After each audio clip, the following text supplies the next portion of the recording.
In this video, you will learn about decision tree algorithm for regression problem. We will work on bike rentals dataset. The goal is to predict how many bikes would be rented per hour.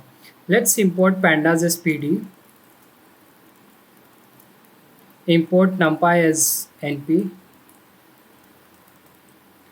import seaborn as sns, import matplotlib.pyplot as plt. Let's execute our code. I'll make one variable df, and from pandas I will call the method read underscore csv. Inside this I will pass my csv file name bike underscore rentals dot csv. Let's execute our code. Let's look at the shape of our data frame. I will write df dot shape. So we have 731 rows and 17 columns. Let's look at the top 5 rows of our data frame. We will use the method head df dot head. In the output, you can see we have some columns such as instant, date, time, season, year, month, and so on. This column is by default, this is not required. And here you will see the target variable. The target variable is count. We want to predict how many bikes would be rented per hour. And these are the numbers of bikes that are rented per hour. Let's also look at the bottom 5 rows of our data frame. I will write df dot tail. And these are the bottom 5 rows of our data frame. We can also look at the other information. For that, we will use the method info df dot info, and you will get some information here such as the column names, the non-null count, the data type. For example, for the column date time, we have this column is in object form, season integer 64, and so on. We can also look at the descriptive statistics of our data frame. For that, we will use the method describe. I'll call df dot describe. Here in the output, you can see you will get some descriptive statistics such as the count, mean, standard deviation, minimum 25%, 50%, 75%, and maximum. And you will get all this result for continuous variable only, not for categorical columns. Now we will also look at the null values that are present in our data frame. And for that, we will use the method df dot is null. And here in the output, you will get the result in Boolean type true and false. We can also look at in numbers. So I will type df dot is null dot sum, df dot is null, and here I have made spelling mistake, is null. And you will see here we will get the null values column wise. In year we have 1, in month we have 1 null value, in temperature 1, in a temp 1, humidity 3, event speed 5. If you want to get the total of missing values, we will use one method. I'll copy this code from here, paste it here, and I will call sum again, sum. And here in the output, we will see there are total 12 missing values in our data frame. So we're going to drop this missing values because these are very small in numbers. 12 is a very small number. So I will write df dot drop na in, and I will pass this parameter in place is equal to true. So this will take place on the original data frame df. Now if I run this code again, I'll copy this code from here and paste it here. Now in the output, you can see we got 0 here because we have removed or we have dropped all the missing values here. Now if you look at the data frame, I'll just show you again df dot head. So here you will see we have columns such as season, year, month, holiday, weekday, working day. So we have extracted all this information from this column date time.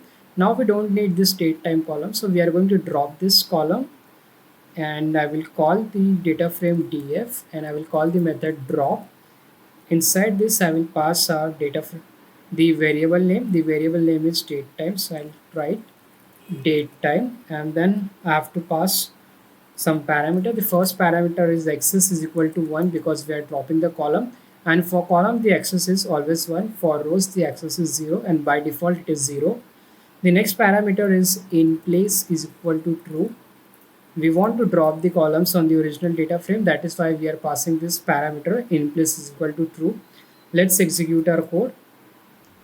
So we have dropped this column. We can check that. I'll run this code again, and now this time you can see that we don't have the date time columns here.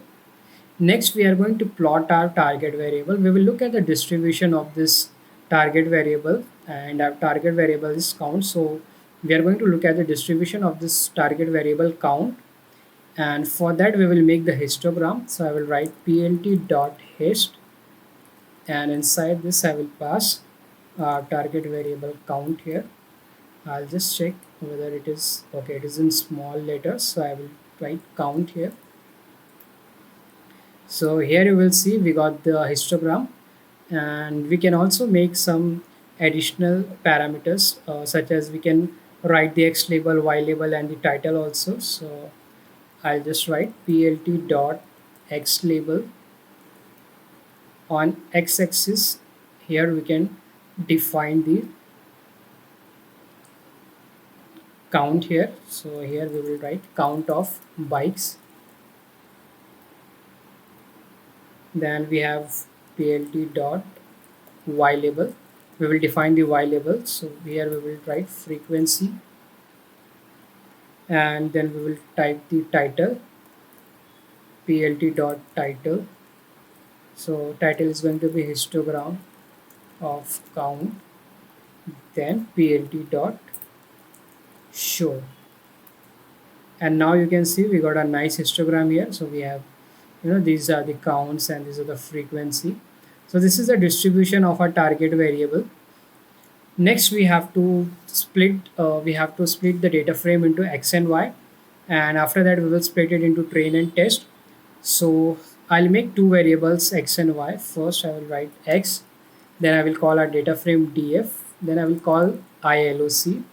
The first parameter is going to be colon. This means I want all the rows. The next parameter is colon -1.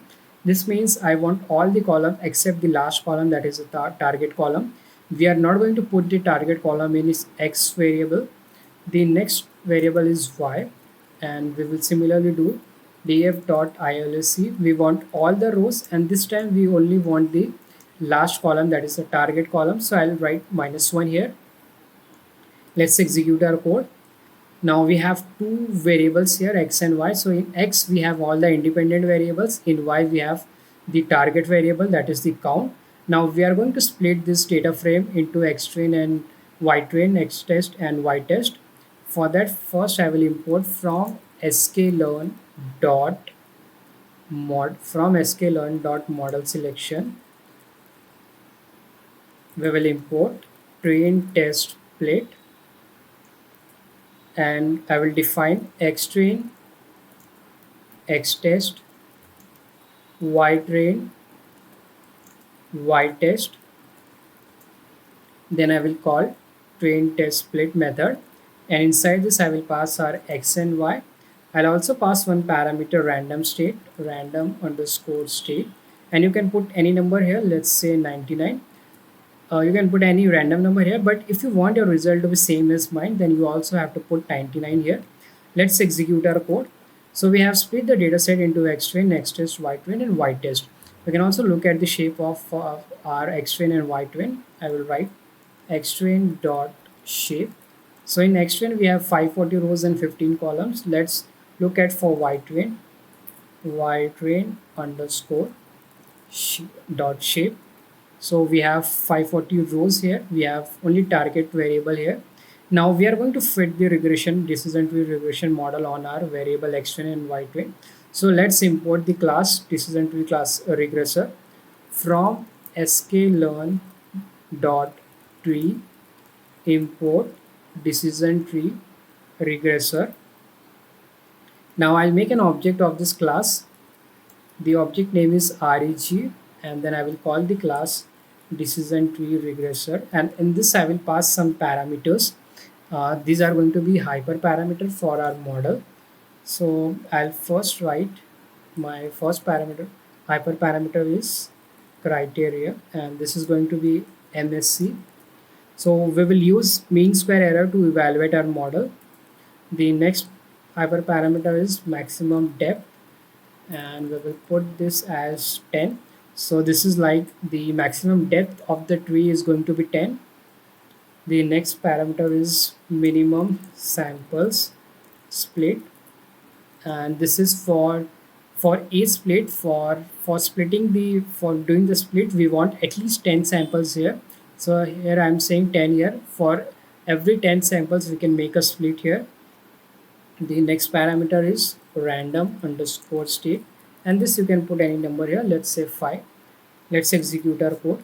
So we have defined this object reg. Now we are going to fit this on our xtrain and ytrain. So I will call this object reg.fit, and then I will call xtrain and ytrain. So we have fit the regression model on this xtrain and ytrain. Now we are going to make prediction and save in a new variable ypred. I'll make one variable y underscore pred, and then I will call the object reg. From this I will call the method predict, and we want to make prediction on the x test. So I will type here x test, and now let's print ypred here. So these are the predictions for the x test. We can look at the accuracy of this prediction. For that, first we will import the accuracy matrix from sklearn.metrics import mean square error. We will look at the mean square error. Let's call this mean square error, and here we will pass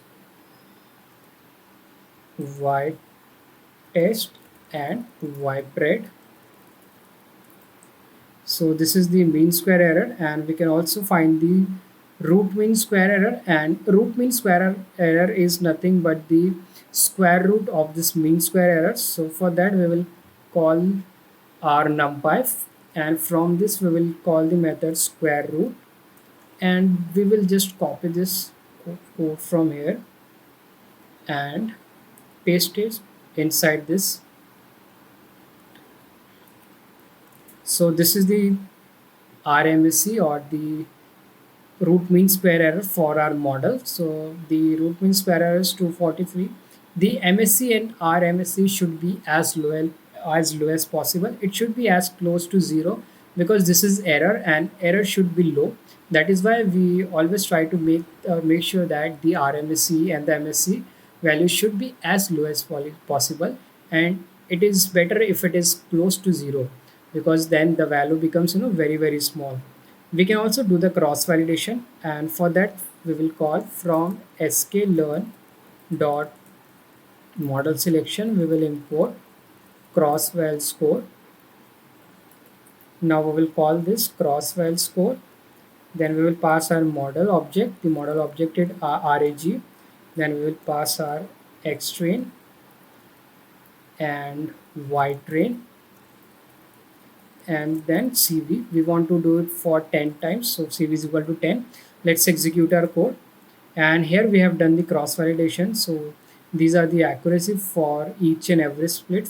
For first cross validation, for the first iteration the accuracy is 97%, for second 97, for third 98, and so on.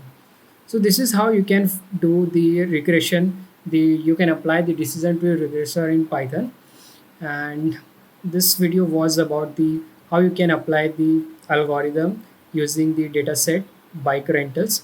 I hope you enjoyed this video. If you like my video, please subscribe to my channel. Thank you for watching.